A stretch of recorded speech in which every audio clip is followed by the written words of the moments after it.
ассалому алайкум дӯстон, хуш омадем ба шабакаи мо. дар навори имрӯза оиди тозатарин ва беҳтарин хабарҳо аз ҷаҳони ММА гап мезанем. лайкро зер кунен, мо боша наворро оғоз мекунем. довталаб барои камарбанди UFC дар вазни сабук Дастин Порье оиди муҳорибаи ҳамватанони худ Джастин Геҷе ва Майкл Чендлер фикроша баён кард. биён суханҳои бриллиантро гӯш мекунем. агар ки онҳо зидди ман чунин ҷанганд, чӣ хеле ки ҳамон шаб бо якдигар ҷангиданд, пас ман ҳар душа мезанам. дар чунин сатҳ ту набояд ки чунин ҷангӣ. онҳо бояд хатогиҳои худро ислоҳ кунанд. вақте ки ту дар сатҳи олӣ баромад мекунӣ, ту бояд ҷанговари техникӣ бошӣ. ту бояд бо ақлона кор кунӣ, набояд ки ба монанди ваҳшӣ бошӣ барои ба рақиб зарари калон расондан, вагарна туро мешикананд. агар ки онҳо зидди ман чунин ҷанганд, ман ҳар дуяшро шикаст медиҳам, гуфтааст Порье.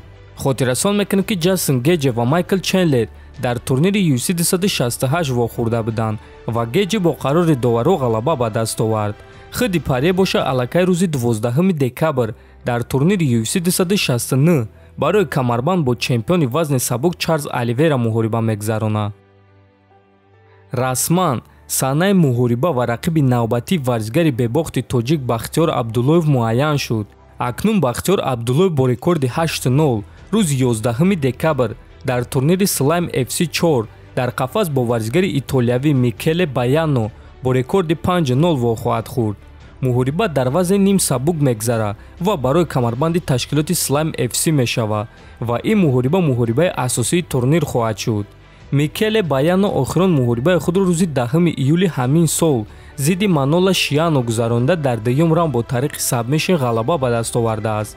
Бахтиёр Абдулоев боша муҳорибаи охирони худро рӯзи 24 феврали соли 2018 зидди Фернандо Флорес гузаронда бо қарори доваро ғалаба ба даст овардааст. мо ба Бахтиёр омодагии хуби беосеб ва ғалабаи дурахшон орзумандем. чемпиони муваққатии UFC дар вазни 61 кг Пётр Ян гуфт ки киҳоро ӯ беҳтарин ҷанговарон дар таърихи UFC мешуморад. биён суханҳои Янро гӯш мекунем. ин чизро ба осонӣ гуфта мешавад. ҷорҷ Сен-Пиер, Ҳабиб Нурмагомедов. ҳатто мешавад ки Ҳабибро дар ҷои аввал монем, чунки ӯ боре ҳам мағлуб нашудааст. дар ҷои дуюм Ҷорҷ Сен-Пиер ва баъд дар ҷои сеюм Джон Джонс. мехостум ки Джонсро дар ҷои якум монам, аммо ӯ муҳорибаҳое дошт ки дар он муҳорибаҳо зарари зиёд гирифта буд. ба ӯ зарбаҳои зиёд зада буданд ва ҳатто мағлуб шуда буд, гуфтааст Ян. дӯстон, ростӣ Джон Джонс се муҳорибаи хеле наздик дорад ки бисёриҳо боварӣ доранд ки дар он муҳорибаҳо доваро ғалабаро ба ӯ ноҳаққона дода буданд. ин муҳориба зидди Александр Густавсон, муҳориба зидди Тиаго Сантос ва муҳориба зидди Доминик Рейс буд. худи Джонс боша дар саҳифаи расмии худ аз муҳорибаи навбатии худ хабар дод. хабари фаврӣ: ма ба шумо хабар доданем ки дар ташкилоти рақами 1 дар ҷаҳон оид ба греплинг Fury Pro Grappling қувваозмоӣ мекунам. рӯзи 9 декабр дар Нью Ҷерси ман зидди ситораи реслер WWE ва ҷанговари бебохти вазни вазнини Bellator Ҷек Савагар муҳориба мегзаронам, навиштааст Джонс. хотиррасон мекунем ки Ҷон Джонс охирон муҳорибаи худро моҳи феврали соли 2020 зидди Доминик Рейс гузаронда буд ва баъди якчанд муддат Джонс камарбанди худро озод карда эълон кард ки ба вазни вазнин мебарояд, аммо то ҳол ӯ ягон муҳориба дар вазни вазнин гузарондагӣ нест. дӯстон, дар ҳамин ҷо навори мо ба поён мерасад.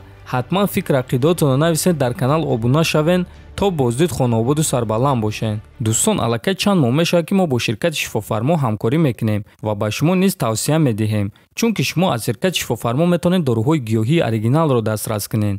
дору барои хароб ва фарбешавӣ, барои дарди меъдаву гурда, барои дарди мушакҳо, барои бақувват кардани мардонагӣ ва дароз кардани муҳлати ҳамхобагӣ, барои ришмӯи сарбарорӣ ва дигар доруҳои даркории худро метавонед аз ширкати шифофармо дастрас кунед. худи ҳозир ба номерҳои дар рӯи экран буда занг занед ва агар ки скидка гирифтан хоҳед, пас ҳатман аз номи канали Паҳлавон гап занед.